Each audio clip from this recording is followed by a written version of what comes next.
Hey guys, Pete here. This is going to be another Game of Thrones Season 7 video, primarily talking about what's coming up in Episode 3, but maybe a little bit more down the road as well.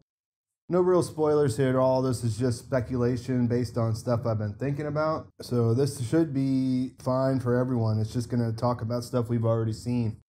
Since putting together the last couple of videos, I started thinking about some other characters and how they relate to my speculation about Jon and Daenerys' first meeting. You know, while reading the comments and thinking about Jon and Daenerys not hitting it off and all that, started to speculate about how things are going to come together after that first meeting.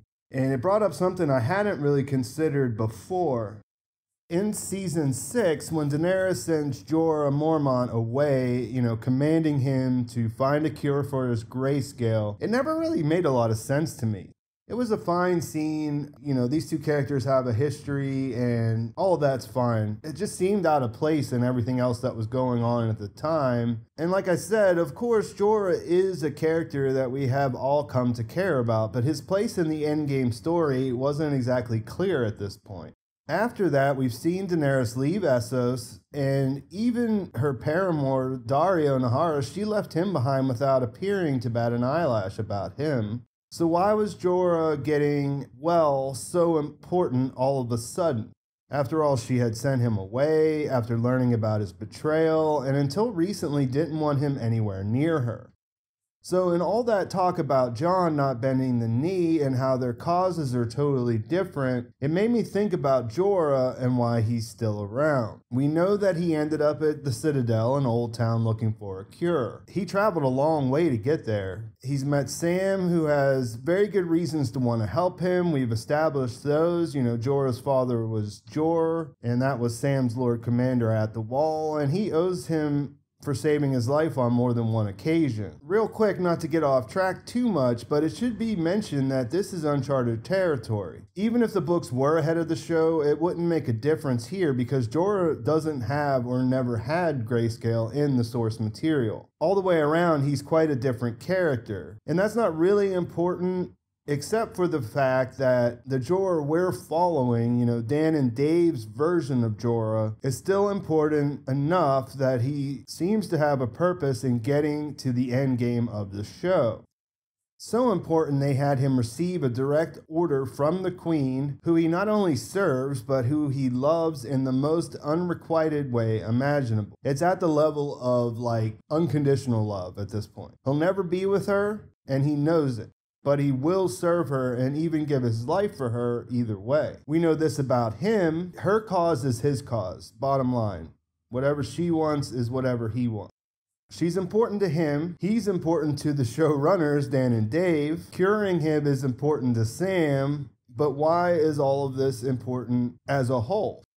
When we look at it this way, it sort of jumps out that Sam will likely cure Jorah's Greyscale. And I'm guessing that this is going to happen quickly, as in he's probably going to be getting well in Episode 3, or at least on his way to, he might be better in Episode 3, but he'll at least be on his way to recovery.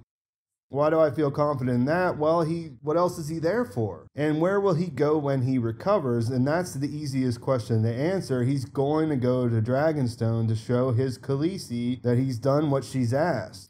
And this is actually pretty key. He's at the Citadel with Sam, who's one of the only characters who's seen a White Walker. Not only has he seen one, he killed it.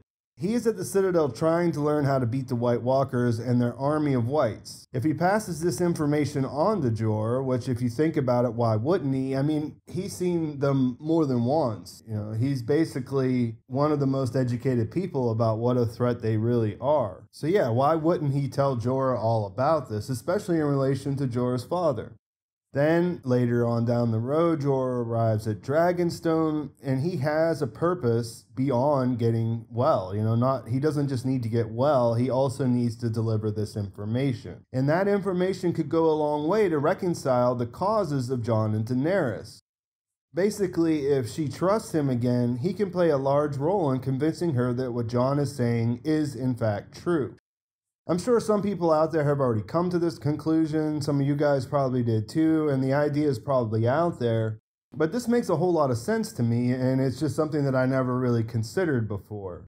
We know Jon's going to go north because we've seen the trailers, but it's been bothering me about how we might see Daenerys come around to his cause, right? So, of course, the wall coming down, that would have been an event that would cause her to understand the threat and get her moved. But it seems like she'll need to move that direction of helping Jon before that happens. Like, if that's going to happen at the end of the season or whatever, things need to move in that direction before.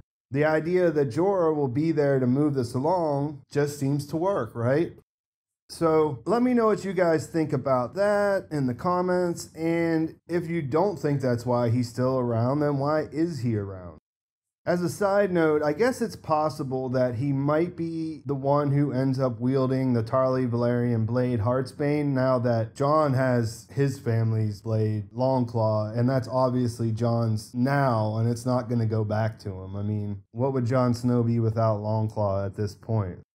So the whole idea of him having Heartsbane, that's just an idea or a guess, but it comes to mind because they made a point of Sam stealing the blade, which was a little bit weird, whatever, because his father seems to have just been okay with it. I mean, not okay, but he didn't go after him, which is what you would expect him to do. But either way, Sam isn't a warrior, and there are quite a few people in our story who could put that to better use than he could, and Jorah is one of them, right?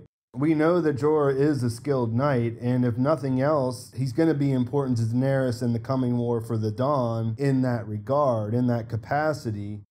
So, yeah, he's a good fighter, and he's going to be important, but I think that this makes more sense that he has a deeper meaning just in the way that everything played out. So some other episode 2 and 3 things. One of the things I saw the most in the comments in the last couple of videos was about Sansa, and people were referring to her as the queen in Jon's absence. And this led a lot of people to ponder that the title might be referring to her. I can see where you're coming from, especially since the last title not only referred to Daenerys, but to Euron as well. Stormborn is something we associate with Daenerys, but at the same time, we saw Euron. He was born, he was born in the storm. He is the storm. We watched his birth as he smacked down on Yara's deck, right? So, yeah, I get that people are looking for that same kind of parallel. But in relation to the Queen's justice, I don't think it refers to Sansa. And, I kind of alluded at the beginning of the last video that we don't know which or both. And I think that's the double thing, is that we're going to see the Queen's justice from the two queens. It's not just about one or the other, it's about both of them. So, Sansa isn't actually the Queen of the North. The title isn't what Jon bestowed on her. If Jon had a wife, she would be his queen, I suppose. But even in that case, it doesn't mean she's like the Queen of the North when he's not around. I mean, does that make sense? My speculation here is that Jon just put her in charge of day-to-day business at Winterfell while he's away. And that speculation comes from we've seen this kind of thing before, and that's just sort of what happens in this world. The best comparison I can think of is when Robb was away fighting the War of the Five Kings. Since Bran was the next in line and the Prince of Winterfell, he was the voice of the house, right? When people came, they had to see Bran. Of course, Maester Luwin did most of the heavy lifting, but technically Bran was in charge. We wouldn't have called him King in the North at that point, so my guess is that it's basically the same as far as Sansa's concerned. Her official title would be the Lady of Winterfell, and yeah, she can speak and she can make decisions, but she's not equally powerful. I mean, Jon is still the King in the North. In some people's eyes, she would only have the name, the Stark name. That would be the only thing that's really important about her. Now, if Littlefinger gets his way, he will undermine Jon's position to the point that Sansa can use that name to overtake him. So yeah, he wants to undermine Jon's position and chip away at his power, and that way he could raise Sansa up, and then her power in his eyes would be his power as well. Another thing I wanted to address, and this will be the last thing I talk about in this video because it's starting to get long, but there's a lot of talk about the White Walkers walking around the wall because of the change in the opening credits sequence where it looks like the water is frozen off of Eastwatch by the Sea there. And I was going to actually make a whole video about that, and I realized it would just be me whining and complaining, so I decided not to. I decided just to mention it here. And all I have to say is, yeah, I've seen it, and yeah, it's frozen. But the wall is more than just a physical barrier from all of what we've known, from everything, from all the material. So if they have this idea that they're going to, I mentioned in the last video that I'd have a really hard time if Jon bent the knee. This is the other thing that's kind of like would fundamentally shake my faith in this television show. The wall has stood there for, depending on who you believe, we'll just say that for simplicity, the wall stood there for 8,000 years. Could be a little bit longer, could be a lot longer, could be shorter, but we're going to say 8,000 because that is a number that is very large. So how would they make an explanation that all that really had to happen was that it would get cold enough for the water to freeze, and then all of a sudden the wall wouldn't matter? Honestly, we don't know a whole lot about why the seasons are odd, except for George R. Martin says that there's magic involved, so I'm not going to go down that. But you got to imagine that 8,000 years is long enough that if it's going to get cold enough, or if there are spells that they can throw on the water, that would have already happened. And this is where it becomes just a total rabbit hole. And you can check my video on the wall that I made in the off season, where I talk about some of the lore and the history on that. But bottom line is that there's magic in the wall. And for this to be the case, it would mean that everything, the Night's Watch, everything that's happened in the entirety of our story, it was all just based on a sense of false security. And so, like I said, they would have to come up with a really good explanation. Now, there are lots of different theories out there about why the White Walkers all of a sudden want to come south. The obvious is that the magic is picking up in the world, and that, you know, dragons have been reborn, and in the books there's a lot of other stuff that's pointing to magic making leaps and bounds as far as different things, which I won't get into, but yeah, so they could be responding to that.